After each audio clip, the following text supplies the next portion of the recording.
இன்னைக்கு நம்ம விருந்தினர் பக்கம் செக்மெண்டோட கெஸ்ட் யாருன்னு சொல்லிடலாம். மகளிர் நலன் மற்றும் மகப்பேறு மருத்துவம் குறித்த நமது கேள்விகளுக்கும் சந்தேகங்களுக்கும் பதிலளிக்க வருகிறார் இத்துறையில் அனுபவம் வாய்ந்த மகளிர் நலன் மற்றும் மகப்பேறு மருத்துவர் டாக்டர் நிவேதிதா பாரதி அவர்கள்.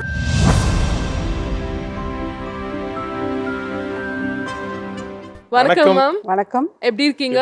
நல்லா இருக்கோம். சூப்பர். உமன் ஹெல்த் பற்றி நிறைய விஷயங்கள் டவுட்ஸ் கேட்க போகிறோம். நீங்கள் கண்டிப்பாக நிறைய விஷயங்கள் அட்ரஸ் பண்ணுவீங்க அப்படின்ற ஒரு நம்பிக்கையில். ஸோ டு ஸ்டார்ட் வித், இன்னைக்கு breast cancer and cervical cancer அதனுடைய ரேட்ஸ் வந்து நிறைய இன்க்ரீஸ் ஆகிட்டே போகுது. முன்ன பார்த்தா ஒரு சில பர்டிகுலர் ஏஜுக்கு வரும், கம்மியான நம்பர்ஸ் இருப்பாங்க. இன்னைக்கு அது காமனாக ஃப்ரீக்வெண்ட்டாக அதிகமாகிட்டே போகுது. ஸோ அதை பற்றி if you want to address anything ma'am. பெண்களை அஃபெக்ட் பண்ணுற கேன்சர்னு பார்க்க போனால் ஃபஸ்ட்டு வந்து பிரெஸ்ட் கேன்சர், ரெண்டாவது வந்து சர்வைக்கல் கேன்சர்.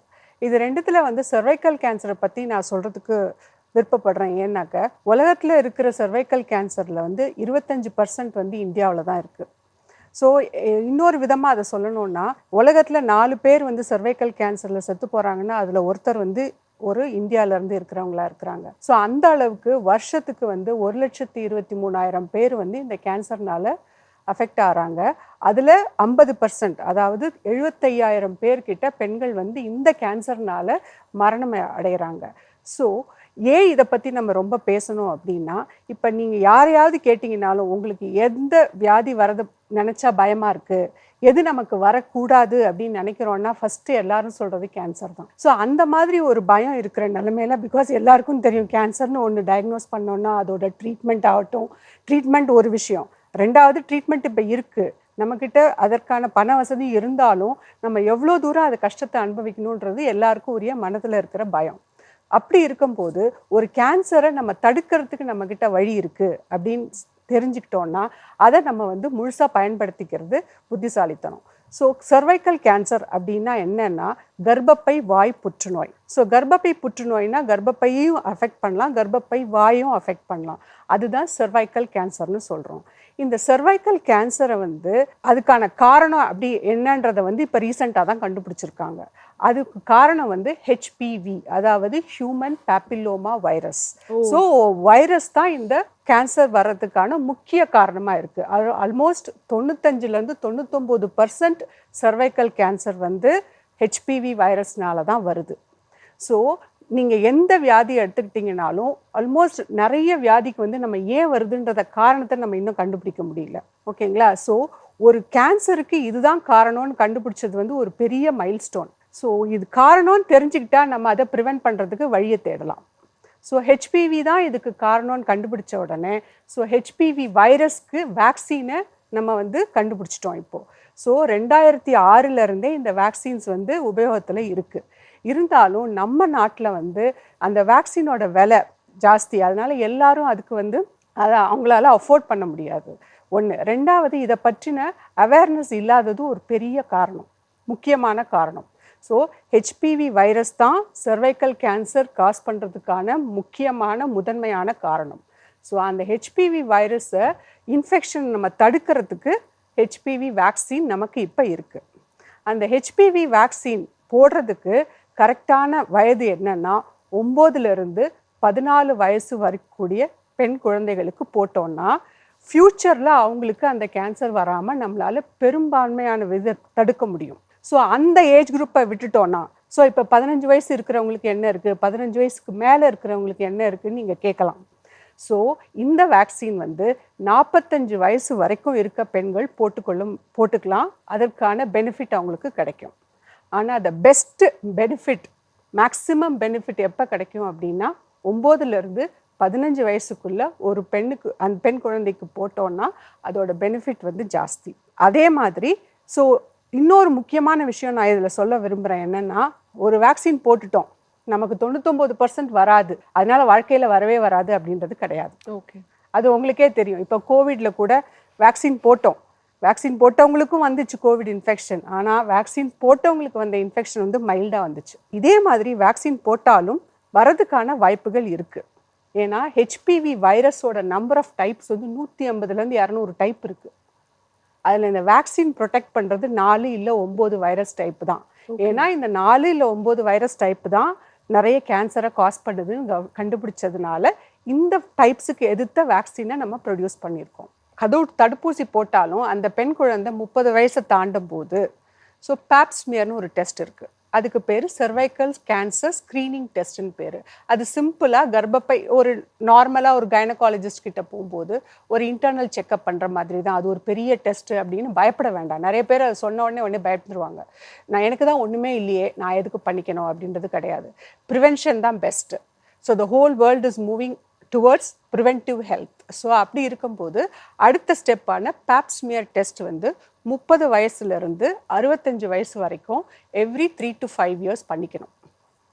அதுவும் பண்ணிட்டோம்னா நம்ம வந்து மேக்ஸிமம் அடுத்த 2-3 ஜெனரேஷன் தாண்டி நம்ம நாட்டிலேயே நம்ம உலகத்துல இருந்தே இந்த cervical கேன்சர் அப்படிங்கிற ஒரு டிசீஸை வந்து ஃபுல்லாக எலிமினேட் பண்ண முடியும். So that is called WHO வந்து cervical கேன்சர் எலிமினேஷன் இனிஷியேட்டிவ்னு ஒரு கோல் வச்சுருக்காங்க. அதாவது 2030க்குள்ளார 90% ஆஃப் கேர்ள்ஸ் 9 to 15 இயர்ஸ்க்குள்ளே இருக்கவங்களுக்கு வேக்சின் கொடுக்கணும். 70% ஆஃப் விமென் 30லேருந்து 65 வயசு இருக்கிறவங்களுக்கு ஸ்க்ரீனிங் டெஸ்ட் கொடுக்கணும். அதே மாதிரி 90% ஆஃப் விமென் இந்த வைரஸ்னால் அஃபெக்ட் பண்ணவங்களுக்கு ட்ரீட்மெண்ட் கொடுக்கணும். அப்படி கொடுத்தோன்னா அடுத்த ஃபியூ ஜெனரேஷன்ஸில் நம்மளால் இந்த கேன்சரை சுத்தமாக எலிமினேட் பண்ண முடியும். நம்ம இப்போ எப்படி ஸ்மால் பாக்ஸை வந்து உலகத்துலேருந்தே எராடிகேட் பண்ண மாதிரி cervical கேன்சரை நம்ம உலகத்துலேருந்தே எராடிகேட் பண்ணலாம். ஹேவிங் செட் தட் இந்த சேம் பிரெத் இந்த டிசீஸை வந்து வெறும் cervical கேன்சரை மட்டும் எலிமினேட் பண்ணுறது இஸ் நாட் த கோல். ஏன்னா இந்த HPV வைரஸ் வந்து cervical கேன்சரை தவிர நிறைய டிசீஸ் காஸ் பண்ணும். ஃபார் எக்ஸாம்பிள் மென்னுக்கு கூட பிறப்புறுப்புகளில் கேன்சர் வரலாம். ஏனல் கேன்சர்னு சொல்லுவோம். அதாவது ஆசன வாயில் கேன்சர் வருது அண்ட் தொண்டையில் கேன்சர் வருது. அது எல்லாத்துக்குமே இந்த HPV வைரஸ் தான் காரணம், பெரும்பாலான பர்சன்டேஜுக்கு. ஸோ அந்த மாதிரி இந்த HPV டிசீஸை எலிமினேட் பண்ணோன்னா கேர்ள்ஸுக்கு மட்டும் இல்லை பாய்ஸுக்கும் வேக்சினேட் பண்ணுறது நல்லது. ஓகே. ஸோ நிறைய கண்ட்ரீஸில் லைக் ஆஸ்திரேலியா யூஎஸ்லலாம் வந்து they started vaccinating boys also இதே மாதிரி. ஸோ இப்போ WHO என்ன பண்ணிட்டாங்கன்னா இந்த வேக்சின் ஆரம்பத்தில் வந்தப்போ 3 டோஸ் கொடுக்கணும் அப்படின்னாங்க. 3 டோஸ்னால் எப்படின்னா ஃபர்ஸ்ட் டோஸ் கொடுத்துட்டு 2 மாதம் கழித்து செகண்ட் டோஸ், 6 மாதம் கழித்து தேர்ட் டோஸ். இதில் என்ன டிஃபிகல்ட்டி ஆர் என்ன ஆகும்னா ஒருத்தர் வந்து டெய்லி மாத்திரை சாப்பிட்றதுனா சாப்பிட்ருவாங்க. இப்போ இன்றைக்கி ஒன்று கொடுத்துட்டேன், 2 மாதம் கழித்து இதே தேதியில் வந்து இந்த ஊசி போட்டுக்கணுன்னா மறந்து போகிறதுக்கு சான்ஸ் அதிகம். ரெண்டாவது கவர்மெண்ட் சைட்லேருந்தோ ஹெல்த் செக்டர் சைட்லேருந்தோ அதை ஃபாலோ பண்ணுறதும் கஷ்டம். நீங்கள் ஒரே இடத்துல இருக்க மாட்டீங்க, 6 மாதம் கழித்து வேறு ஊருக்கு போகலாம், வேறு நாட்டுக்கு போகலாம். அப்போ வந்து அந்த வேக்சின் கோர்ஸை வந்து முடிக்கிறது வந்து கஷ்டமாயிடும். ஸோ இப்போ WHO வந்து 2022ல் இதை இன்னும் சிம்பிளிஃபை பண்ணிட்டாங்க. 20 வயசு வரைக்கும் இருக்கிறவங்களுக்கு 1 டோஸ் போடுங்க, 20 வயசுக்கு மேலே 45 வயசு வரைக்கும் இருக்கவங்களுக்கு 2 டோஸ் போடுங்க 6 மாதம் கேப்பில். So it is very simple. ஒன்று. ரெண்டாவது ஃபாலோ அப் இஸ் ஈஸி. மூணாவது ஒருத்தருக்கே 2 டோஸ் போடுறதுக்கு பதிலாக 2 பேருக்கும் சிங்கிள் டோஸை போடலாம். ஸோ 50 பேரை ப்ரொடெக்ட் பண்ணுற இடத்துல நம்மளால் 100 பேரை ப்ரொடெக்ட் பண்ண முடியும். So it is become very simple. So main problem என்னன்னாக்க நிறைய பேருக்கு இதை பற்றின அவேர்னஸ் இல்லை, வேக்சின்னா பயப்படுறாங்க. மூணாவது ஸ்க்ரீனிங் டெஸ்ட் பண்ணிக்கணுன்னா பயப்படுறாங்க. இப்போ கூட நீங்கள் பார்க்கலாம், நான் ஏன் இவ்வளோ நாள் வரல அப்படின்னு ஏதாவது ஒரு பேஷண்ட் கிட்ட நாங்கள் கேட்டோன்னா, நாங்கள் வந்து நீங்கள் ஏதாவது டெஸ்ட் பண்ணி ஏதாவது இருக்குன்னு சொல்லிட்டீங்கன்னா நாங்கள் என்ன பண்ணுறது? அந்த பயம் இருக்குது. பயம் தேவையில்லை. பயம் இருக்குன்னா நம்ம சீக்கிரமாக கண்டுபிடிச்சிக்கிறது தானே நல்லது. கண்டிப்பாக. ஸோ இந்த விஷயத்தில் cervical கேன்சரை பற்றி சொல்கிறதுக்கு அந்த WHO அந்த கோலில் வந்து கெட் இன்ஃபார்ம்டு அப்படின்னா நமக்கு அதை பற்றின புரிதல் வேண்டும். கெட் வேக்சினேட்டட், தடுப்பூசி போட்டுக்கோங்க. கெட் ஸ்க்ரீன்ட், டெஸ்ட் பண்ணிக்கோங்க. கெட் ட்ரீட்டட், ஓகே, கரெக்டான ட்ரீட்மெண்ட் எடுத்துக்கோங்க. அதே மாதிரி என்னென்ன சிம்டம்ஸ்லாம் இருந்தால் கண்டிப்பாக ஸ்க்ரீனிங் பண்ண வரணும்? ஸ்க்ரீனிங் அப்படின்ற வேர்டுக்கு அர்த்தமே என்னன்னா, அது ஒரு ஜென்ரல் பாப்புலேஷனில் சிம்டம்ஸ் இருக்கணும்னு இல்லாதவங்களுக்கு டெஸ்ட்டை பண்ணி சிம்டம்ஸ் வரதுக்கு முன்னாடியே நம்ம கண்டுபிடிக்கிறதுக்கு பேர் தான் screening test. Okay okay. So cervical கேன்சருக்கு முக்கால்வாசி நேரம் வந்து இந்த மாதிரி ஜென்ரலாக நாங்கள் பேப்ஸ்மியர் பண்ணும்போது கூட கண்டுபிடிக்கலாம். That is the most common. ரெண்டாவது சில பேருக்கு வந்து வெள்ளப்படுதல் இருக்கலாம், இல்லது பீரியட்ஸ் டைமுக்கு நடுவில் அந்த டைம் இல்லாமல் ரத்தப்போக்கு ஏற்படலாம். அதுக்கப்புறம் உடலுறவுக்கு ஏற்பட்டதுக்கு அப்புறம் ப்ளீடிங் ஏற்படலாம். இதெல்லாம் சில காமன் சிம்டம்ஸ். மேம் முன்னெல்லாம் பார்த்தா வந்து கல்யாணமான உடனே வந்து குழந்தை பெற்றுக்கணும் அப்படின்ற ஒரு கட்டாயம் இருந்தது, அவங்களுக்கு அந்த ஒரு எண்ணம் இருந்தது. பட் இப்போல்லாம் வந்து அந்த கப்பல் என்ன பிளான் பண்ணுறாங்கன்னா, ஓகே கொஞ்ச நாள் கழிச்சு போஸ்ட்போன் பண்ணிக்கலாம், ஃபியூ இயர்ஸ் கழிச்சு வந்து நம்மளுடைய ப்ரெக்னென்சி விஷயங்கள் வச்சுக்கலாம்னு சொல்கிறாங்க. பட் அதில் என்னென்ன ரிஸ்க்லாம் இருக்குது மேம்? அப்படி பண்ணுறதுக்கான வாய்ப்புகள்லாம் இருக்கா? அது வேல்யூபுல்லா ஆக்சுவலி? சரி, இப்போ நீங்கள் சொல்கிற மாதிரி நிறைய காரணங்கள்னால ஒரு கப்பல் வந்து மேரேஜையும் போஸ்ட்போன் பண்ணுறாங்க, மேரேஜ் ஆனதுக்கப்புறம் ப்ரெக்னென்சியும் போஸ்ட்போன் பண்ணுறாங்க. So many reasons. வேலைக்கு போகணும், படிக்கணும், ஃபினான்ஷியலாக செட்டில் ஆகணும், வி ஆர் நாட் ரெடி டில் அப்படின்லாம் சொல்லுவாங்க. ஸோ அதுக்கு வந்து தப்புன்னு நான் சொல்ல மாட்டேன். பட் ஆனால் ஒரு ப்ரெக்னென்சி பிளான் பண்ணணும்னா அதுக்கு முன்னாடி ஒரு டாக்டரை போய் அணுகிறது ரொம்ப அவசியம். அதுக்கு பேரே ப்ரீ ப்ரெக்னென்சி கவுன்சிலிங்னே இருக்குது இப்போலாம். ஏன் அப்படின்னா அந்த மாதிரி ஒரு ப்ரீ ப்ரெக்னென்சி கவுன்சிலிங்க்கு ஒரு கப்பல் வராங்க அப்படின்னா என்ன செய்வோம்னா, first we go through the ஹிஸ்ட்ரினா அவங்க வயசு, அவங்களுக்கு ஏற்கனவே ஏதாவது மெடிக்கல் ப்ராப்ளம் இருக்கா, லைக் தைராய்டு, சுகரு, அதெல்லாம் ரொம்ப ஜாஸ்தியாக இருக்குது இந்த காலத்தில். அப்புறம் ஃபேமிலி ஹிஸ்ட்ரி, ஃபேமிலியில் யாருக்காவது மேஜர் இல்னஸ் இருக்கா, அதனால அது பாதிக்கப்படலாமா ப்ரெக்னென்சி, அதெல்லாம் வச்சு ஃபஸ்ட்டு ஒரு ஹிஸ்ட்ரி எடுப்போம். தைராய்டு ப்ராப்ளம் இருக்கா, மூணாவது சுகர் இருக்கா, அடுத்து அது இல்லாமல் ஏதாவது லாங் டேர்ம், இந்த நிறைய பேருக்கு வந்து க்ரானிக் டிசீசஸ்ன்னு சொல்லுவோம். லைக் உங்களுக்கே தெரியும், இப்போ இந்த ருமட்டாய்டு ஆர்த்ரைட்டிஸ், எஸ்எல்இ, அந்த மாதிரி நிறைய டிசீசஸ் வந்து இப்போ நிறைய சின்ன வயசுலேயே கூட, ஆர் கிட்னி ப்ராப்ளம் இருக்கா, அந்த மாதிரி அந்த ஹிஸ்ட்ரி, பேசிக் இன்வெஸ்டிகேஷன்ஸ், டெஸ்டிங்கில் வந்து இதெல்லாம் we will try to figure out பண்ணிவிட்டு, அதுக்கப்புறம் ஃபேமிலியில் ஏதாவது ஹிஸ்ட்ரியில் ஏதாவது பிரச்சனைங்க இருக்கா, ஆர் அந்த பெண்ணுக்கு வந்து கரெக்டாக மாதவிடாய் கரெக்டாக வருதா, அவங்களுக்கு வந்து அந்த பிசிஓன்ற ப்ராப்ளம் இருக்கா, அந்த மாதிரி ஜென்ரலாக ஒரு செக்கப் பண்ணிக்கிறது பெட்டர். அண்ட் ப்ரெக்னென்சி பிளான் பண்ணிக்கிறதுக்கு முன்னாடியே இதில் ஏதாவது ஒன்று இருந்தால் அதை கரெக்ட் பண்ணிக்கணும். That is always the best. ஏன்னா ப்ரெக்னென்ட் ஆனப்புறம் நமக்கு வந்து ஃபுல் ரேஞ்ச் ஆஃப் ட்ரீட்மெண்ட் எல்லாத்துக்கும் கொடுக்க முடியாது. ஸோ அப்போ வந்து நம்மளோட we have to take care of the baby also in mind. அதனால் எல்லா மெடிகேஷன்ஸும் கொடுக்க முடியாது. அதுக்கப்புறம் சில மெடிகேஷன்ஸ் எடுக்கும்போது ப்ரெக்னென்ட் ஆகக்கூடாது. இப்போ ஃபார் எக்ஸாம்பிள் வந்து நீங்கள் அந்த யங்கர் ஏஜில் வந்து நிறைய பேர் பிம்பிள்ஸுக்காக விட்டமின் ஏ, ரெட்டினாயின் ஒரு டேப்லெட் எடுப்பாங்க. அதெல்லாம் எடுக்கும்போது அவங்க வந்து டேப்லெட்டை நிறுத்தி 1 மாதத்துக்கு ப்ரெக்னென்ட் ஆகக்கூடாது. ஸோ அந்த புரிதல்லாம் அவங்களுக்கு வேணும். ஸோ அதனால வி கோ த்ரூ இந்த ஹிஸ்ட்ரியில் அதெல்லாம் கேட்போம். நீங்கள் ஏதாவது லாங் டேர்மாக மெடிசன்ஸ் எடுக்கிறீங்களா அப்படின்றத கேட்போம். அப்புறம் பேசிக் பிளட் டெஸ்ட் பண்ணுவோம், லைக் ஹீமோக்ளோபின், சுகர், தைராய்டு. அப்புறம் அவங்க ஏதாவது ஒரு பிரச்சனை இருக்குன்னு தெரிஞ்சாங்கன்னா அதற்கு தகுந்த பிளட் டெஸ்ட்டு. நான் சொன்ன மாதிரி இந்த மாதிரி கிட்னி ப்ராப்ளம் அதெல்லாம் இருந்துச்சுன்னா we have to liaise with the nephrologist. அவங்க வந்து ஓகே இந்த டிசீஸ் வந்து கண்ட்ரோலில் இருக்குது, now it is safe for them to go ahead with the pregnancy. அதே மாதிரி டயபெட்டிஸ் இருந்தால் அதை ஃபுல்லாக கண்ட்ரோலுக்கு கொண்டு வரணும். நிறைய பேருக்கு இப்போ உங்களுக்கே தெரியும், யங் பீப்புளுக்கு வந்து டயபெட்டிஸ் இருக்குது because of our life style.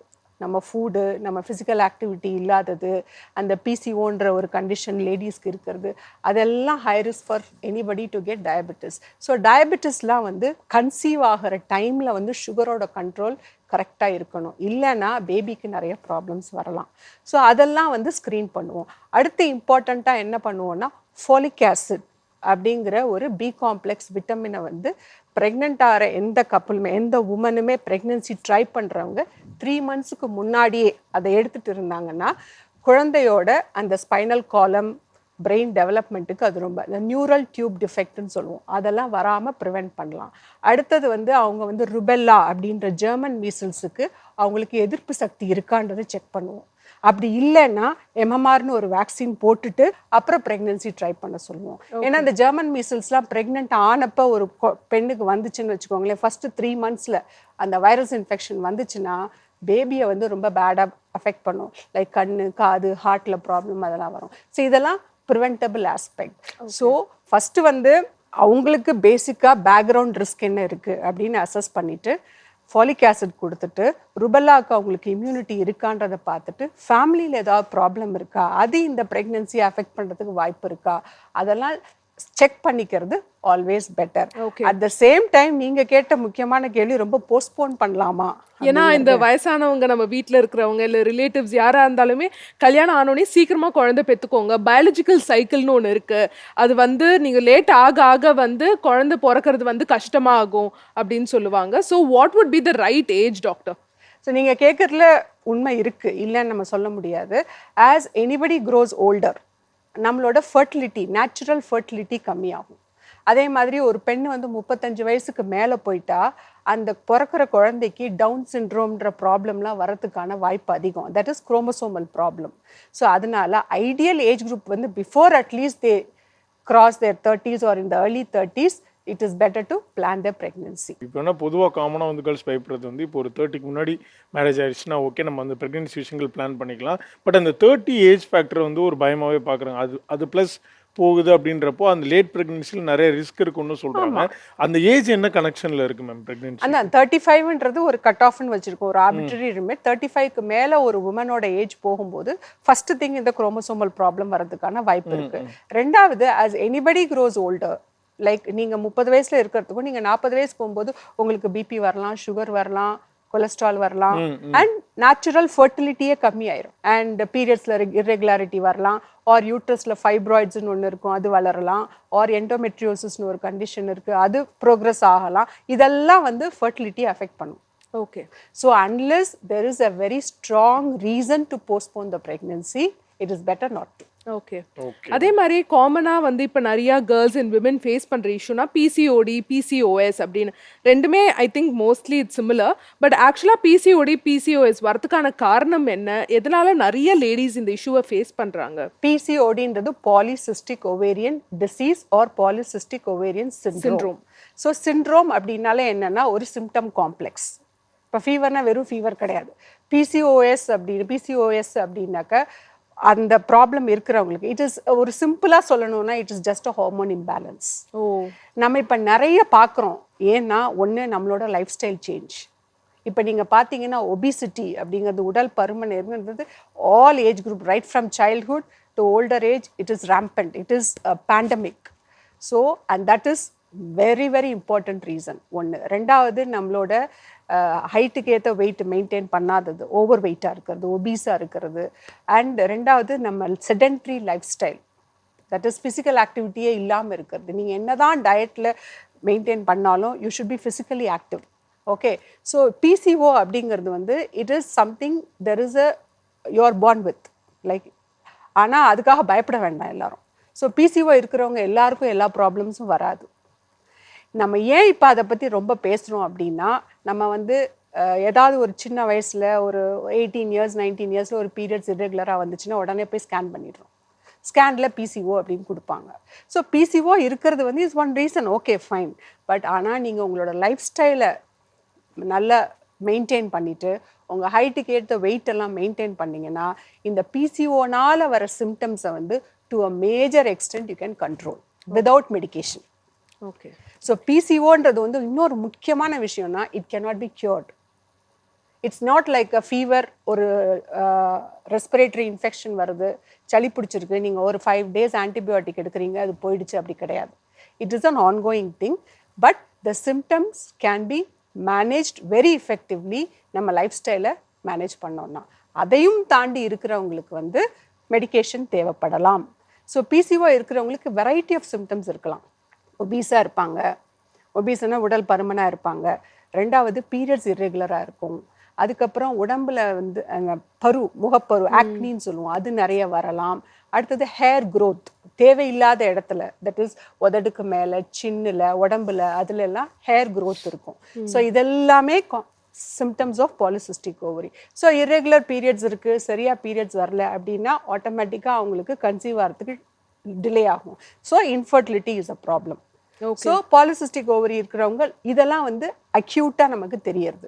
Long term கான்சிக்வன்சஸ்ன்னு சொல்லுவோம். ஒருத்தவங்களுக்கு பிசிஓ இருந்ததுன்னா if they don't maintain their life style, என்னென்னலாம் நம்ம கான்சிக்வன்ஸ் ஃபெயில் பண்ணோம்னா லேட்டர் ஆன் 40 வயசு 50 வயசு ஆனதுக்கப்புறம் அவங்களுக்கு சுகர் வர்றதுக்கான அதிக சான்ஸ் இருக்குது, ஹார்ட் ப்ராப்ளம் வர்றதுக்கான சான்சஸ் இருக்குது, and most important endometrial cancer, that is யூட்ரஸில் வர லைனிங்களோட எண்டோமெட்ரியல் கேன்சர் வரதுக்கு PCO is one of the risk factor if you don't maintain your lifestyle. Ma'am இன்னொரு பக்கம் காமனாக பார்க்கும்போது முன்ன விட இப்போ கம்பேர் பண்ணுறப்போ இந்த நார்மல் டெலிவரி அப்படின்றது வந்து பல பேருக்கு இன்றைக்கி காமனாக ஒரு பெரிய கனவாயிடுச்சு.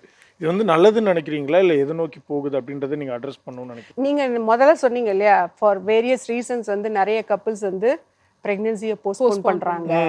ஸோ ஒரு லேடி வந்து வேற எந்த ப்ராப்ளமும் இல்லாமல் ஒரு 25 வயசில் ப்ரெக்னென்ட் ஆகிட்டு வேற எந்த ப்ராப்ளமும் இருக்காது, அவங்களுக்கு வந்து பிபி வர்றதுக்கான சான்ஸ் கம்மி, சுகர் வர்றதுக்கான ப்ரெக்னென்சியில் சொல்கிறேன் சான்ஸ் கம்மி, அதெல்லாம் இருக்கும்போது நார்மல் டெலிவரிக்கான சான்ஸும் அதிகம். நீங்கள் சொல்கிற அதே percentage of people who are postponing their pregnancy to late 30s or something, then and நீங்கள் அது அடுத்த இது என்னன்னாக்கா நிறைய இந்த ஆர்டிஃபிஷியல் இதெல்லாம் IVF ப்ரெக்னென்சிஸ்லாம் நிறைய வந்துருச்சு இப்போ. ஸோ அதெல்லாமே ரிஸ்க் ஃபேக்டர் தான். ஓகே. அண்ட் ரெண்டாவது வந்து நார்மல் டெலிவரி அப்படிங்கிறது வந்து சும்மா கடைக்கு போய் கத்திரிக்காய் வெண்டைக்காய் வாங்குற மாதிரி கிடையாது. So it involves a lot of commitment from the woman. She has to understand what it involves. இப்போ ஒரு பெயின் வந்தோன்னா ஹாஸ்பிட்டல் போனோன்னா 1 hourல டெலிவரி ஆகிறதுங்கிறது தட் டு ஃபர்ஸ்ட் டெலிவரிக்கு ஆகாது.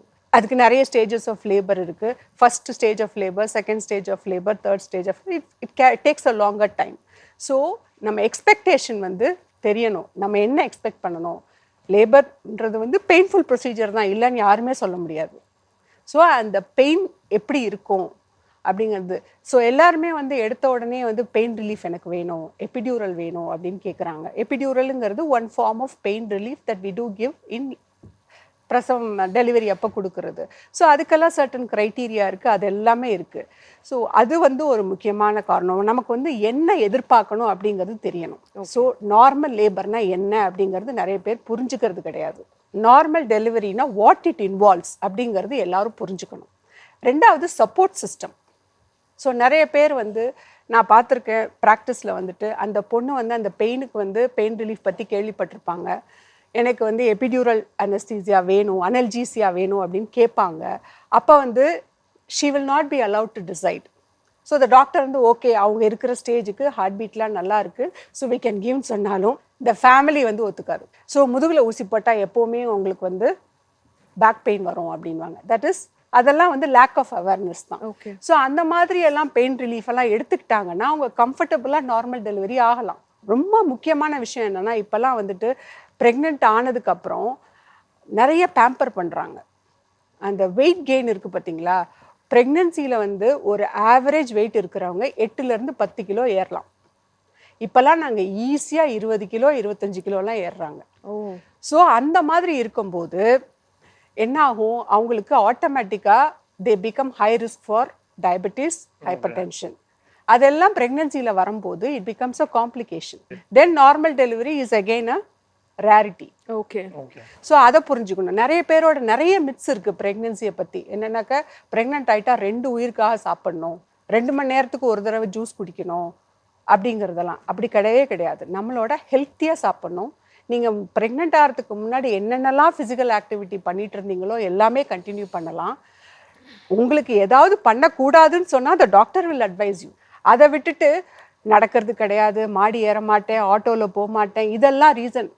ஏன்னா ப்ரெக்னென்சிக்கு ஏதாவது ஆகிடும். அதுதான் கேட்கணும்னு வந்து எக்ஸ்ட்ரா கேர் போட்டு பார்த்துக்கிறதுனால இன்னும் கொஞ்சம் வெயிட் கெயின். எக்ஸ்ட்ரா கேருங்கிறது ஹெல்த்தியாக இருக்கணும் இல்லையா. நீங்கள் பார்த்துக்கோங்க, ஹெல்த்தியான ஃபுட்டு கொடுங்க. அதுக்காக நடக்காமல் ஒரே ரூமில், அதுவும் அகெயின் அனதர் ரொம்ப இம்பார்ட்டன்ட் ஃபேக்டர் இப்போல்லாம் வந்து த ஒர்க் ஃப்ரம் ஹோம்னு ஒன்று இருக்குது பார்த்தீங்களா. That is the worst thing. Because நான் காலையில் எழுந்து 9 மணிக்கு ஆஃபீஸ் போகணும் அப்படின்னா நீங்கள் ஒரு 6:30-7 மணிக்காவது எழுந்திருப்பீங்க, குளிப்பீங்க, சாப்பிடுவீங்க, போவீங்க. வெராஸ் if it is work from home 9 மணிக்கு ஆஃபீஸா 9 மணிக்கு தான் எழுந்திரிப்போம். பெட்லேயே லேப்டாப்பு, அம்மா எல்லாம் கொண்டு வந்து பெட்லேயே கொடுப்பாங்க சாப்பாடு. அப்படி இருக்கும்போது அந்த ஜெஸ்டேஷனல் வெயிட் கெயின் அப்படிங்கிறது வந்து it is become a major issue.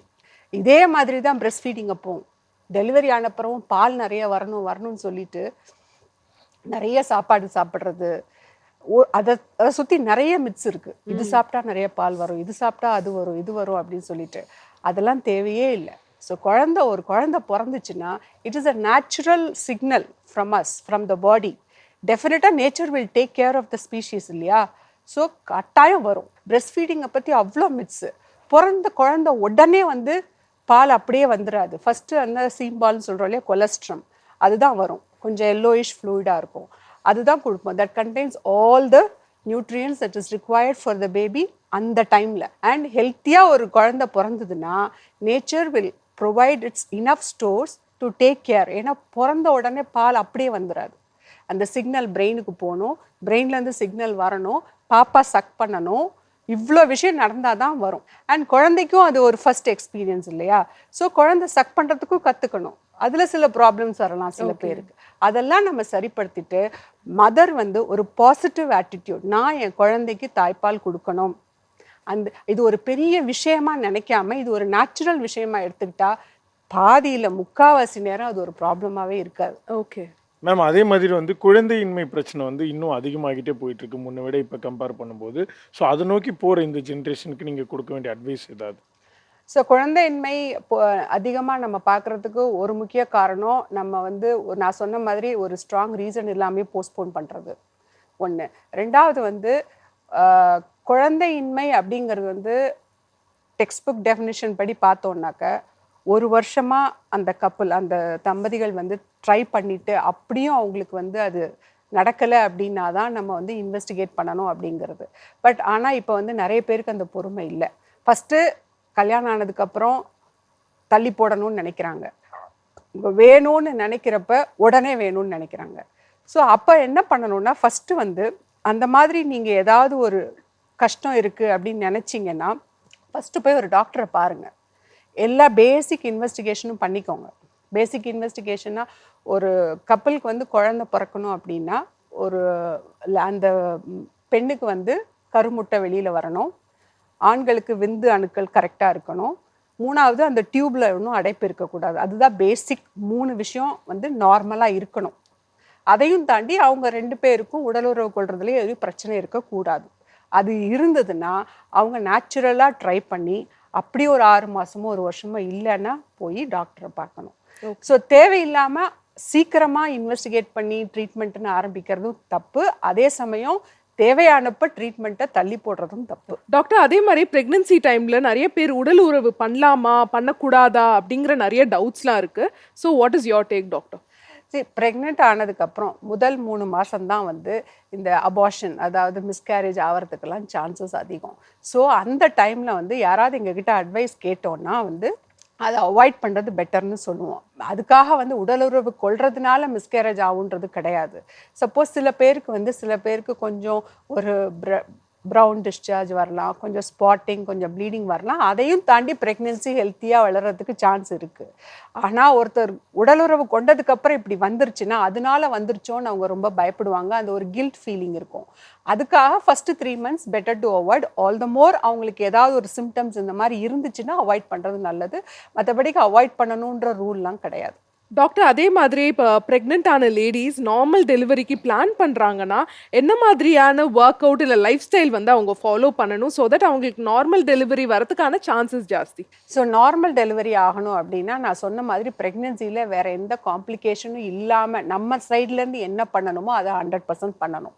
அதற்கு ஃபஸ்ட்டு வந்து டயட்டில் வந்து தேவையான அளவு புரதச்சத்து அது மாதிரி இருக்கிறதா சாப்பிடணுமே தவிர 2 மணி நேரத்துக்கு ஒரு தடவை சாப்பிடணும், 2 மணி நேரத்துக்கு ஒரு தடவை ஜூஸ் குடிக்கணும் அப்படிங்கிறது தேவையில்லை. நமக்கு தேவை ஹெல்த்தியான டயட். அதில் வந்து கார்போஹைட்ரேட்டை கொஞ்சம் கம்மிப்படுத்திட்டு நிறைய புரோட்டீன் புரதம் இருக்கிற மாதிரி சாப்பிடணும், தண்ணீர் நிறைய குடிக்கணும். அதெல்லாம் ஜென்ரல் அட்வைஸ் தான். இதெல்லாம் பண்ணினீங்கன்னா நான் சொன்ன மாதிரி ஜெஸ்டேஷனல் வெயிட் கெயின் அப்படிங்கிறது வந்து கரெக்டாக இருக்கும். அப்போ வந்து பேபியோட சைஸும் கரெக்டாக இருக்கும்.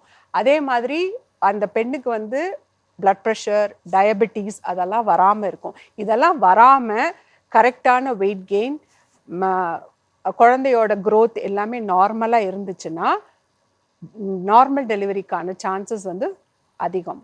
ரெண்டாவது அந்த டைமில் என்ன ஒர்க் அவுட் பண்ணலாம் அப்படின்னாக்க ஃபார் சம்படி நாங்கள் முன்னாடியே ப்ரெக்னென்ட் ஆகிறதுக்கு முன்னாடியே நிறைய எக்ஸசைஸ்லாம் சில பேர் பண்ணிட்டு இருப்பாங்க இல்லையா? அந்த மாதிரி இருக்கிறவங்க அதே எக்ஸசைஸை if they are comfortable they can continue. இது வரைக்கும் ஜிம்மு எக்ஸசைஸ் எதுவுமே பண்ணாதவங்க கூட ப்ரெக்னென்சி டைமில் பண்ண வேண்டிய சில எக்ஸசைசஸ், யோகா எல்லாமே இருக்குது. அதெல்லாம் வந்து இப்போல்லாம் வந்து ஹெல்த் அந்த ப்ரெக்னென்சி எக்ஸசைசஸ்க்கு கைட்ஸ் எல்லாம் இருக்கிறாங்க. அவங்களோட சூப்பர்விஷனில் பண்ணிக்கிறது நல்லது. மெயினாக வந்து மூச்சு பயிற்சி, அதுக்கப்புறம் அந்த பெல்விக் மசில்ஸை வந்து ரிலாக்ஸ் பண்ணுறதுக்கான எக்ஸசைசஸ் அதெல்லாம் இருக்குது. அதுக்கு பேர் ஆன்டிநேட்டல் எக்ஸசைசஸ்ன்னு சொல்லுவோம், ஆர் ப்ரீநேட்டல் எக்ஸசைசஸ்ன்னு சொல்லுவோம். அதற்கான கிளாஸஸ் எல்லாம் இருக்குது. கிளாஸஸ் நிறைய பேர் அதுக்கு வந்து கோர்சஸ்லாம் அட்டென்ட் பண்ணிட்டு அதுக்கு குவாலிஃபைடாக இருக்காங்க. அவங்க கிட்ட அண்டர் சூப்பர்விஷன் அந்த எக்ஸசைஸ்லாம் கற்றுக்கிறது பெருசு கிடையாது, டெய்லி பண்ணணும். இது எதுவுமே முடியல, இப்போல்லாம் ஆன்லைனில் கூட அதெல்லாம் கண்டக்ட் பண்ணுறாங்க. இது எதுவுமே முடியலன்னா சிம்பிள் வாக்கிங், பிரிஸ்க் வாக்கிங், ஒரு நாளைக்கு 1/2 மணி நேரம் நல்லா நடந்தாலே it is a good exercise. Okay.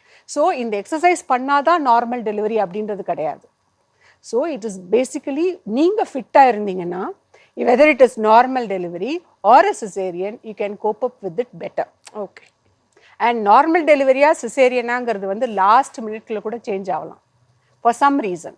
So ஒரு பெண்ணுக்கு வந்து சாதாரணமாக பிரசவ வலி ஏற்பட்டு நல்ல லேபர் போயிட்டே இருக்கும், நல்ல ப்ரோக்ரஸ் ஆகிட்டே இருக்கும். திடீர்னு ஃபார் சம் ரீசன் பாப்பாவோட ஹார்ட் பீட் டிப் ஆச்சுன்னா we may still have to do a cesarean. Okay. So அது வந்து நம்மளால தவிர்க்க முடியாது. பட் நார்மல் டெலிவரி ஆகணும்னா நம்மளால முடிஞ்சது வந்து healthy diet, healthy life style, நல்ல ஃபிசிக்கல் ஆக்டிவிட்டி, கரெக்டான செக்கப்ஸு, கரெக்டாக வெயிட் கெயின்லாம் இருக்கான்னு மருத்துவரோட ஆலோசனை பெற்று கரெக்டாக இருந்தால் நிறையவே நார்மல் டெலிவரி வர்றதுக்கான வாய்ப்புகள் அதிகம். டாக்டர், அதே மாதிரி இப்போ ப்ரெக்னென்ட் லேடிஸ்லாம் வந்து 6 months அவங்க ப்ரெக்னெண்ட்டாக இருக்கும் போது என்ன மாதிரியான லைஃப் ஸ்டைல் ஃபாலோ பண்ணும், ப்ரிகாஷன்ஸ் ஏதாவது இருந்ததுன்னா அது என்ன அவங்க எடுத்துக்கணும், அதே மாதிரி 8 monthsல என்ன மாதிரியான ப்ரிகாஷன்ஸ்லாம் ஃபாலோ பண்ணும்?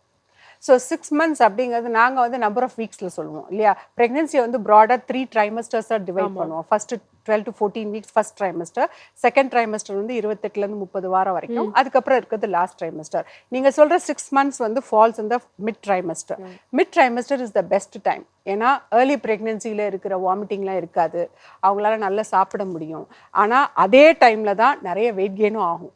அதனால அகெயின் திருப்பி சொல்கிறது என்னென்னா, அந்த வெயிட் கெயின் ஜாஸ்தியாகாமல் பார்த்துக்கணும், கரெக்டாக சாப்பிடணும். அந்த அயன், கால்சியம், ஃபோலிக் ஆசிட், அந்த சப்ளிமெண்ட்ஸ்லாம் கொடுப்போம், அதெல்லாம் கரெக்டாக பார்த்துக்கணும். முக்கியமாக வந்து ஃபிசிக்கல் ஆக்டிவிட்டி அடிக்குவேட்டாக இருக்கணும். ஓகே. ரெண்டாவது கரெக்டாக தூங்குறது, 6லேருந்து 8 மணி நேரம் வரைக்கும் டெய்லி நைட்டில் தூங்குறது ரொம்ப ரொம்ப முக்கியம். Ma'am thank you so much ma'am. Actually வந்து நம்ம உமன்ஸ் ஹெல்த் பற்றி ஸ்டார்ட் பண்ணோம். நிறைய டீட்டெயில்டான விஷயம் பார்த்துட்டு இருக்கிற நேர்களுக்கும் நிறைய டவுட்ஸ் இருந்திருக்கும், அதை அழகாக கிளியர் பண்ணி எக்ஸ்ப்ளனேஷன்ஸ் கொடுத்தீங்க. கண்டிப்பாக யூஸ்ஃபுல்லாக இருந்திருக்கும்னு நம்புகிறோம் ma'am. Thank you so much for sharing your thoughts. Thank you for coming. Thank you.